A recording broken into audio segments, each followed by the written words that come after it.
मधुबनी में दिशा की बैठक के आलोक में जनप्रतिनिधियों व अधिकारी के बीच सामने आई तकरार के बीच सरकार का बड़ा निर्देश जारी हुआ है। सामान्य प्रशासन विभाग की ओर से आज 21 अगस्त को जारी पत्र में स्पष्ट कहा गया है कि विधानसभा के सदस्यों द्वारा किए गए फोन कॉल का यथासंभव तत्काल जवाब दिया जाए। यदि किसी अपरिहार्य कारण से उस समय कॉल रिसीव करना संभव ना हो तो यथाशीघ्र वापस कॉल कर संवाद स्थापित किया जाए। सरकार के इस आदेश को मधुबनी में दिशा समिति की बैठक के दौरान जनप्रतिनिधियों और अधिकारियों के बीच पैदा हुए विवाद के बीच महत्वपूर्ण माना जा रहा है। 18 अगस्त को झंझारपुर सांसद और दिशा समिति के अध्यक्ष रामप्रीत मंडल की अध्यक्षता में प्रस्तावित बैठक में जिलाधिकारी आनंद शर्मा, पुलिस अधीक्षक योगेंद्र कुमार समेत कई बड़े अधिकारी और विभागीय पदाधिकारी नहीं पहुंचे थे। काफी देर इंतजार के बाद नाराज जनप्रतिनिधियों ने बैठक का बहिष्कार कर दिया था।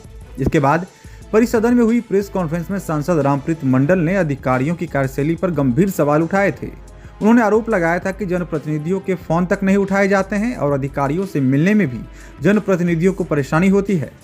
सांसद ने इस मामले को सरकार के समक्ष उठाने और अधिकारियों की कार्यशैली की जांच की मांग की थी।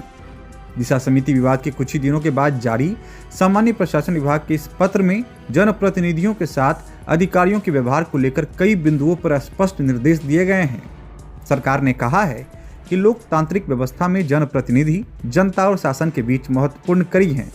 विभिन्न विभागों से संबंधित कार्यों के लिए उन्हें जिला प्रशासन से संपर्क या पत्राचार करने की आवश्यकता होती है। ऐसे में उनके साथ अपेक्षित शिष्टाचार और प्रोटोकॉल का पालन किया जाना जरूरी है। निर्देश के मुताबिक बिहार विधानसभा के अध्यक्ष की अपेक्षा अनुसार विधानसभा के सदस्यों के फोन का यथासंभव तत्काल जवाब देना होगा।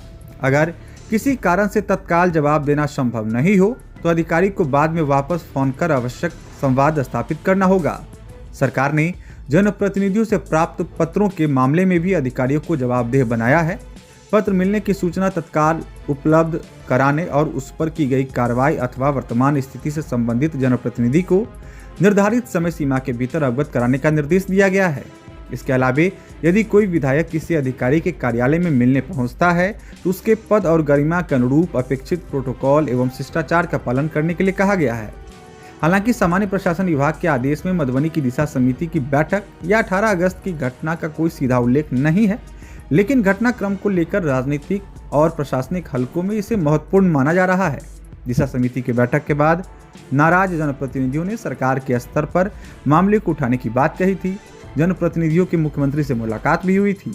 ऐसे में अब कुछ ही दिनों बाद सरकार की ओर से जनप्रतिनिधियों के फोन, पत्राचार और कार्यालय में मुलाकात को लेकर स्पष्ट दिशा निर्देश जारी होना इस पूरे घटनाक्रम से जोड़कर देखा जा रहा है।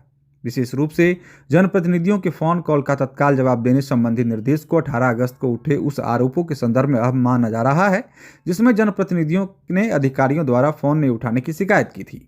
अब देखना यह होगा कि मधुबनी दिशा समिति विवाद के बाद जारी इस निर्देश का स्थानीय प्रशासनिक व्यवस्था पर कितना असर पड़ता है और क्या इससे जनप्रतिनिधियों और अधिकारियों के बीच संवाद को लेकर उठे विवादों पर विराम लगता है या नहीं।